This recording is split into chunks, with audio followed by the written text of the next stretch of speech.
Tăng ta có ông trong mi hộp.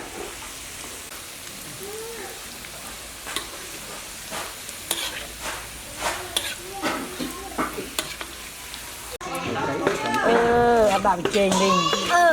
Ai kiệt nha cùi. Đập lửa đập này. Đập lửa đập.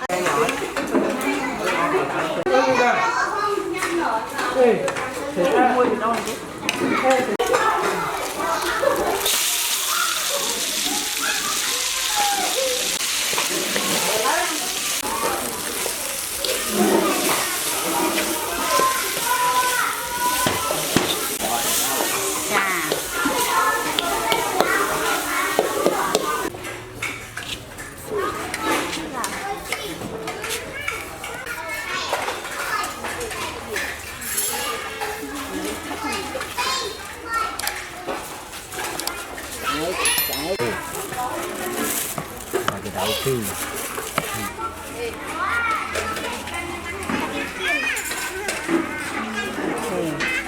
ôn vô phía mặn này mà rồi.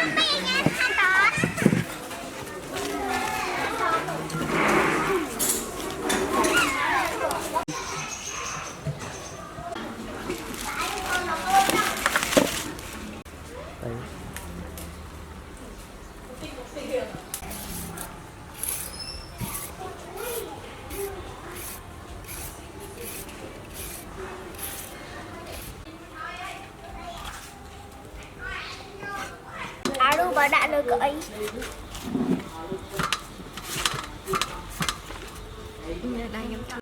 Riêng cái tạp bây giờ còn mà nhầm can đấy còn tay tay quá hả chị bảo chút đi nha ôi rộm khối rộm này bài tịnh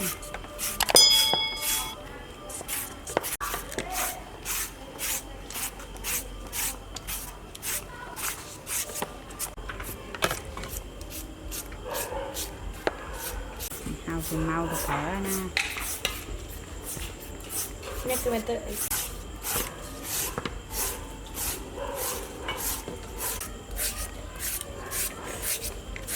đừng có á đừng ngon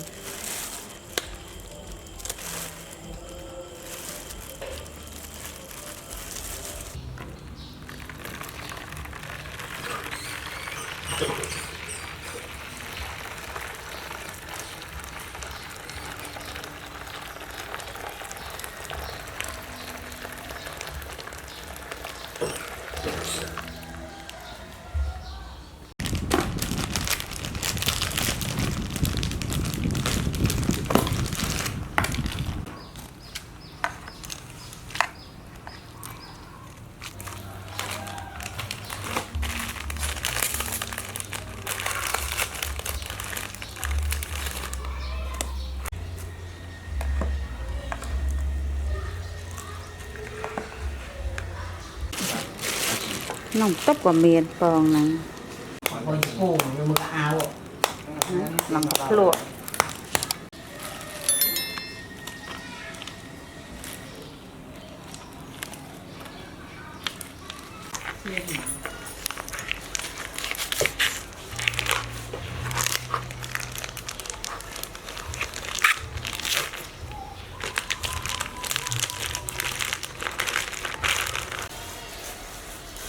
nó cắt tới phần nào cắt tu chứ đây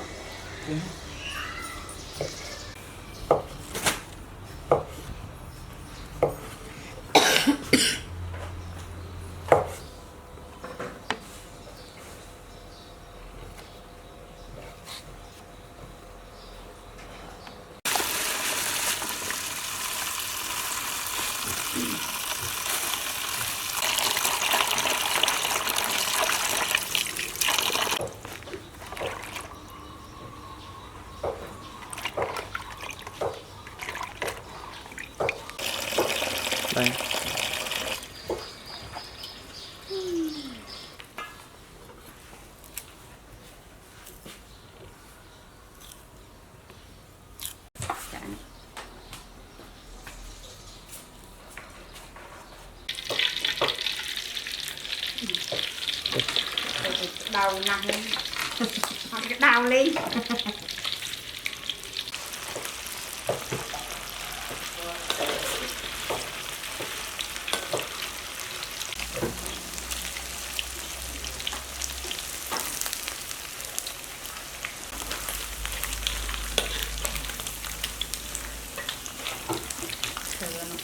lùm ca vặt thế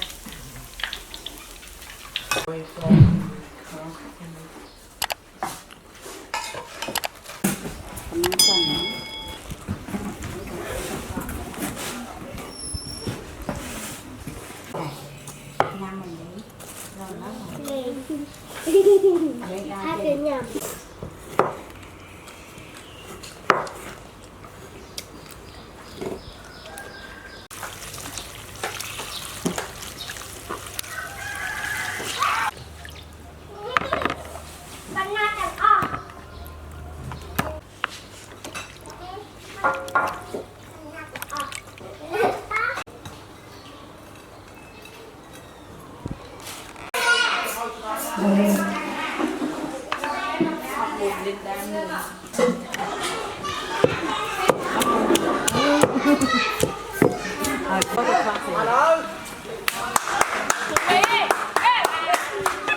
không mẹ em đã lần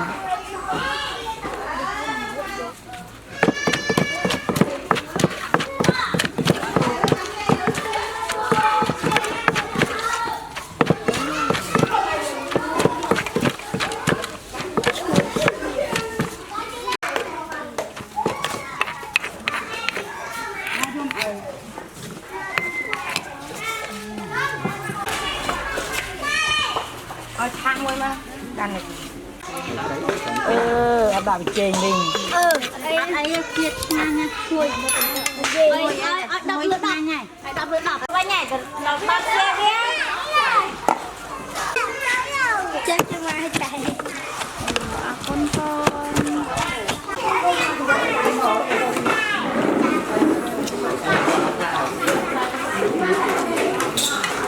Giờ mình ra vậy. À bên con nào? Con. Rồi, con mình đọc thôi.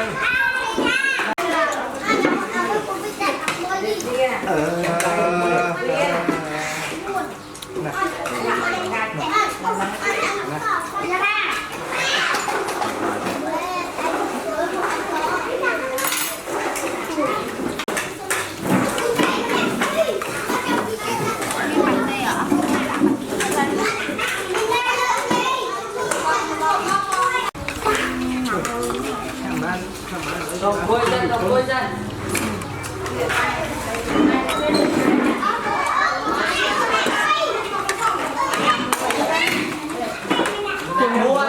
Cô làm không phải coi nơi con nữa hả? Rồi. Xung em này nên là vui như thế này. ôn này kìa Ê, thế ra mua gì đâu này kìa